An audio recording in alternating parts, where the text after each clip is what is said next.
Hey, it's Tony from BikeBerry here. So what we're going to do is we're going to test each of our electrical components on our motorized bike. Let's roll. Let's run through the very first step you should take in assessing if your electrical system is the problem. So taking the cover off, you could see that there's a gap between the magnet and the coil. Want to make sure that all of these screws are tight and that this spins freely.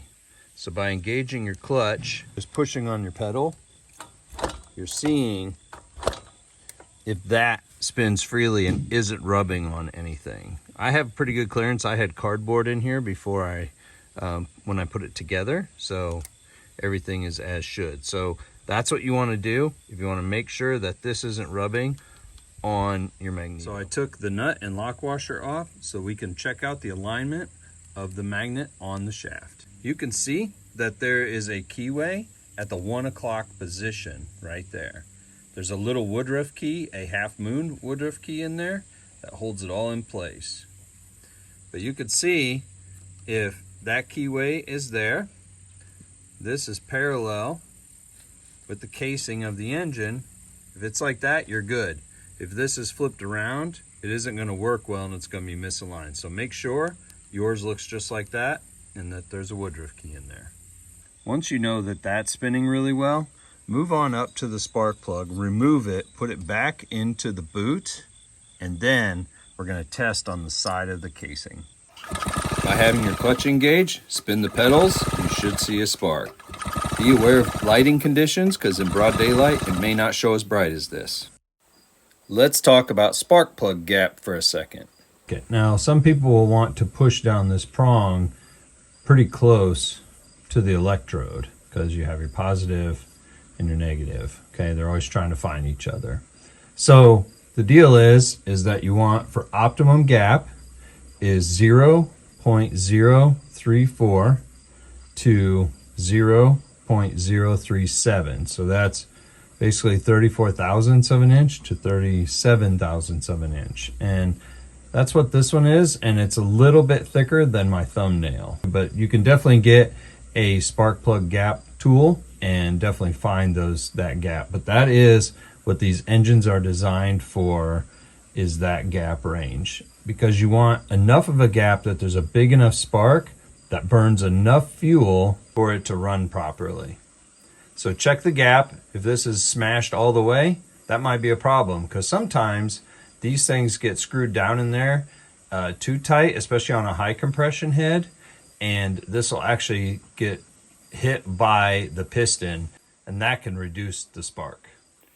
If that didn't solve your problem, let's move on to individual testing. All of the components are laid out here. On the left here is the kill switch. What we're going to do is we're going to check it and make sure that it has zero resistance, because basically a kill switch just cuts off. It's like touching two wires together, and that helps effectively kill the engine. Next up is the CDI. We want to test those, and I'll show you how to do that specifically. And yes, in case you're wondering, we're going to test the much loved Stage 2 CDI. Then we have our Magneto, the Loop, which is should run anywhere, this is a wide range, of 280 ohms to like 340. Now, ideally, we would love to hit that 325 to 330, but that way you'll know if you have a good Magneto. And then finally, we're going to check the magnet that's in your engine to make sure that it is strong enough to produce a spark to make the engine fire. So let's start out with our kill switch. It has a black and a green wire. So I would put the red in the green and black on the black. So you can see that it has little holes in the connector. Just put it in there like that.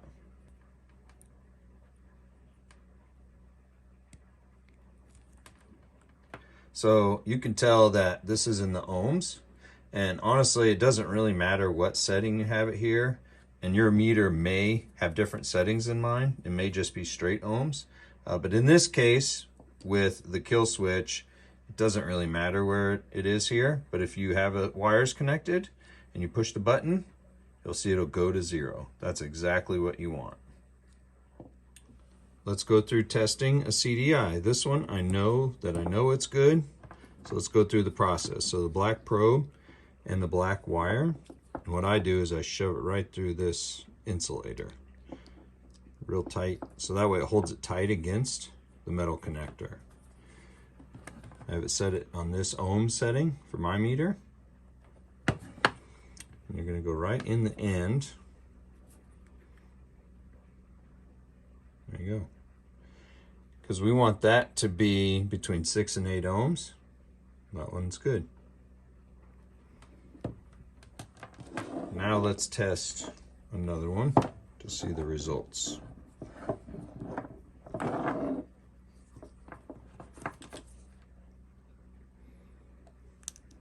Shove it right through the side, that way it'll hold it.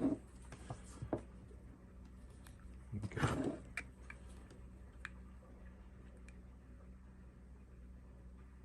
All right, 12. It's a lot higher, isn't it? So they would say that one's bad. Next up is the Volt Master Stage 2 CDI. People swear by these. We have people who order them on the regular for their builds. They are a top performer. And I noticed that you can see that it's at 8.3.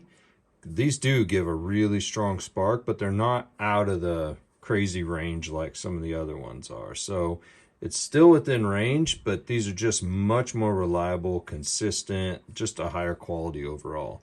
But I did want to point out, you see how it's wired. So there's a red and a black wire out here. The red goes here, the black here, and the blue and black up top would get connected to your Magneto. Yeah, that's pretty awesome. Next up, let's test our Magneto Loop assembly.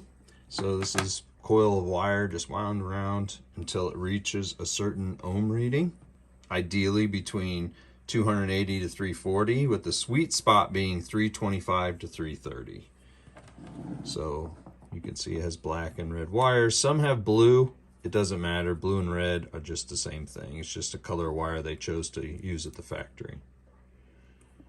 We'll go there. All right. So 324 at the 2000 ohm setting on my multimeter. See that? So that's good. All right, here's how to test the magnetic properties of the magnet. So you can use a screwdriver, a bolt, anything like that. And if you have a strong pull, it's gonna work inside of the loop and do its thing. So when it's spin around in there, it's gonna do the job. See how it's stuck?